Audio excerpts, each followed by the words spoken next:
আসসালামু আলাইকুম। রাজিয়াস কুকবুকে আজকে আপনাদের জন্য একটু অন্যরকম একটা ভর্তা নিয়ে আসলাম। লাউ পাতার ভর্তা তো অনেকে অনেকভাবেই বানান। কেউ সেদ্ধ করে বানান, কেউ তেলে ভেজে বানান। আজকের লাউ পাতা ভর্তাটা কিন্তু অন্যরকম। কারণ এটার মধ্যে আমি এক মুঠো ম্যাজিক ব্যবহার করেছি। সেই ম্যাজিকের কারণেই বা অন্য যে কোনো কারণে হোক, আজকের ভর্তাটা হয়েছিল অসাধারণ।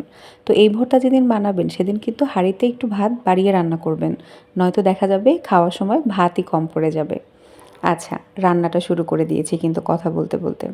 ২ টেবিল চামচ সয়াবিন তেল এখানে একটু গরম করে তার মধ্যে আমরা প্রায় ৮-১০টার মতো এখানে লাউ শাকের যে কচি পাতাগুলো হয় একদম ডগার দিকের, সেই পাতাগুলোকে আমরা ভালো করে কেটে ধুয়ে একটু ছোট ছোট করে কুচি করে কেটে এটাকে তেলের মধ্যে দিয়ে দিলাম। একটু তাজা ধরনের আর কচি পাতা ব্যবহার করলে এটার স্বাদটা অনেক বেশি ভালো হয়। একটা মিল্কি মিল্কি একটা ভাব থাকে, মিষ্টি মিষ্টি, যেটা খেতে ভালো লাগে। এটা যখন একটু সফট হয়ে যাবে, নেড়েচেড়ে এরকম তেলের মধ্যে একটু ভাজা ভাজা হবে, তখন এই পাতাগুলোকে, মানে এই যে শাকগুলোকে আমরা এক পাশে একটু সাইড করে, এই যে একটু যখন ভাজা ভাজা হবে তখন এই যে এক পাশে সাইড করে আমরা এটার মধ্যে অ্যাড করে দেবো চিংড়ি মাছ। আমি এখানে ২ টেবিল চামচের মতো, মানে ১০-১৫টার মতো চিংড়ি মাছ ব্যবহার করেছি। আমি কিন্তু এটা খোসা ছাড়িয়ে তারপর ব্যবহার করেছি। আপনারা চাইলে গোটা চিংড়ি মাছগুলো ব্যবহার করতে পারেন, অথবা একদম কুচি কুচি যে চিংড়ি মাছগুলো হয় ছোট, সেটাও এখানে ব্যবহার করতে পারেন।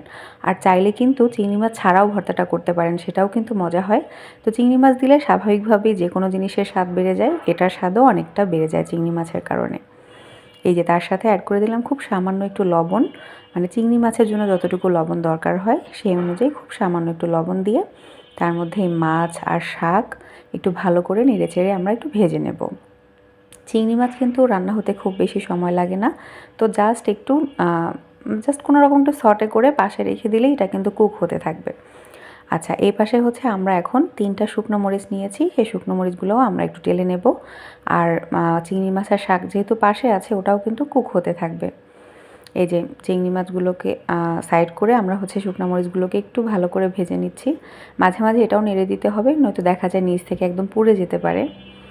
এই শুকনো মরিচটা এরকম একটু নেড়ে চেড়ে যখন গায়ে একটু কালার হয়ে আসবে, তখন আমরা এটার সাথে অ্যাড করে দেব গোটা কয়েক রসুনের কোয়া।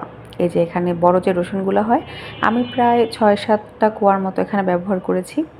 আপনারা চাইলে এর চেয়ে বাড়িয়েও দিতে পারেন, কিন্তু এই শাকটায় এর চেয়ে বেশি রসুন আসলে দরকার হয় না। তো ৬-৭ কোয়ার মতো রসুন আমি এখানে একটু মাঝখান থেকে ফালি করে দিয়ে তারপরে এটাকে একটু ক্যারামেলাইজ করে নেব, জাস্ট গায়ে একটু কালারটা আসবে এরকম। কোনো কিছুই কিন্তু খুব বেশি ভাজা ভাজা বা পোড়া পোড়া করার দরকার নেই, জাস্ট একটু গায়ে কালারটা আসবে, কাঁচা ভাবটা চলে যাবে, সেরকম পর্যন্ত আমরা এটাকে একটু ভেজে নেব।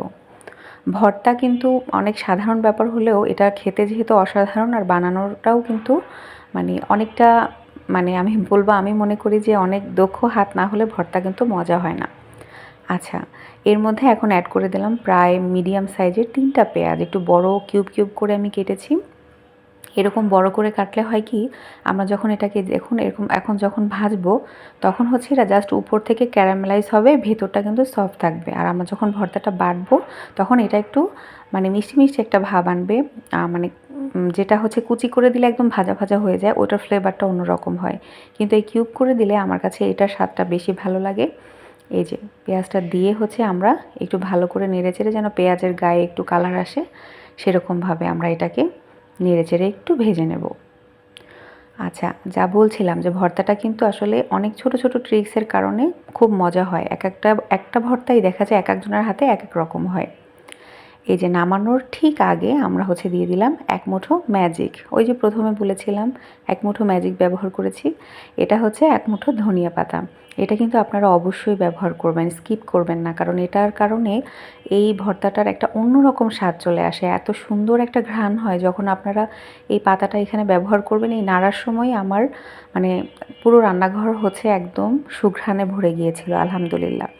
এই ভর্তাটায় আমি বলবো অবশ্যই যে কোনো ভর্তায় ধনিয়া পাতাটা খুব ভালো যায়। আর এইটার সাথে এটা না দিলেই না, এরকম একটা উপাদান আমি বলবো। তো অবশ্যই আপনারা এই ম্যাজিকটা কিন্তু এই ভর্তাটায় ব্যবহার করবেন। আচ্ছা, ভাজা হয়ে গেছে, এখন এগুলোকে আমরা পাটায় নিয়ে নেব। আপনারা চাইলে কিন্তু মিক্সার গ্রাইন্ডারেও ওইটাকে ভর্তা করে মানে ব্লেন্ড করে নিতে পারেন। আমি হচ্ছে আমার পার্সোনালি আমি চেষ্টা করি যতটাই সম্ভব ভর্তাটা সবসময় পাটায় বেটে করার জন্য। জানি না কেন এটা আমার মনের ভুল কিনা, পাটায় বাটলে আমার মনে হয় স্বাদ বেড়ে যায়।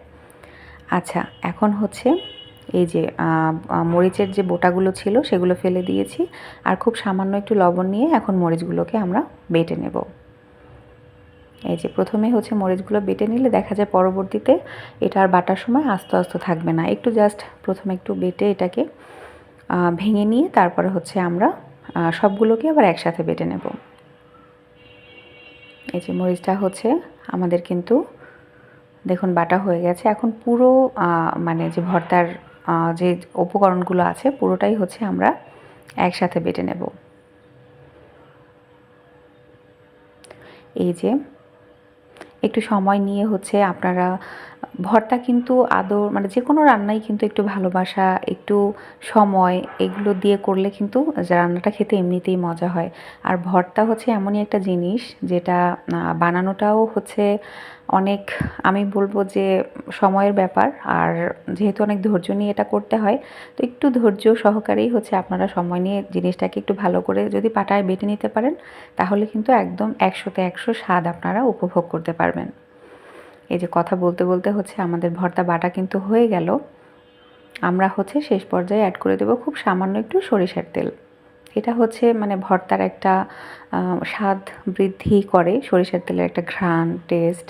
তো এটা ভালো করে হচ্ছে এই যে মিক্স করে নিলাম। এখন এটাকে তুলে পাশে রেখে এই যে ভর্তাটুকু আছে এইটার মধ্যে কিন্তু ভাত না মাখালেই না। আপনারা কে কে পছন্দ করেন জানি না পাটায় মাখানো এই ভাতটা, কিন্তু আমার কিন্তু ভীষণ পছন্দের। পাটায় বেটে ভর্তা করব আর এরকম পাটায় ভাত মেখে খাবো না, এটা কিন্তু হতেই পারে না। তো এটার স্বাদই হচ্ছে অন্যরকম। এই যে ভালো করে পাটা যতটুকু ভর্তা ছিল ততটুকুর মধ্যে আমি হচ্ছে ভাত মেখে নিয়ে আরও একটু ভর্তা নিয়েছি। এই যে এখন এটাকেও হচ্ছে ভালো করে মিক্স করে তারপরে হচ্ছে একদম চেটে পুটে খেয়ে নেবো। আলহামদুলিল্লাহ, আজকের ভর্তাটা এতটাই মজা, আমি বলবো আপনারা অবশ্যই বাসায় একবার হলেও ট্রাই করে দেখবেন। এটা কিন্তু ভীষণ ভীষণ মজা হয়। আর যেটা বলেছিলাম ভাত কিন্তু একটু বাড়িয়ে রান্না করবেন, নয় কিন্তু ভাত কিন্তু শর্ট পড়ে যাবে। এই দেখুন, আমি নিজে খাচ্ছিলাম, বাচ্চাদের সাথেও শেয়ার করেছি, তারাও পছন্দ করেছে। আচ্ছা, বাকি ভর্তাটুকু হচ্ছে একটু একটা পাত্রে তুলে নিয়ে উপর থেকে দিয়ে দিলাম হচ্ছে একটা শুকনো মরিচ, জাস্ট একটু সুন্দর দেখানোর জন্য। আর যদি কেউ ঝাল বেশি পছন্দ করেন এই মরিচটা কিন্তু ডলে হচ্ছে আপনারা ভর্তার সাথে খেয়ে ফেলতে পারবেন, তাহলে হচ্ছে এক্সট্রা আর মানে যার ঝাল বেশি পছন্দ তার জন্য এক্সট্রা আর কিছু করতে হবে না। তৈরি হয়ে গেল আমাদের একদম সাদামাটা একটা ভর্তা, একদম সহজেই কিন্তু তৈরি হয়ে যায়। আপনারা হচ্ছে বাসায় অবশ্যই ট্রাই করবেন, ট্রাই করে আমাকে জানাবেন যে জিনিসটা খেতে কেমন হলো। আজকে এই পর্যন্তই। আল্লাহ হাফেজ।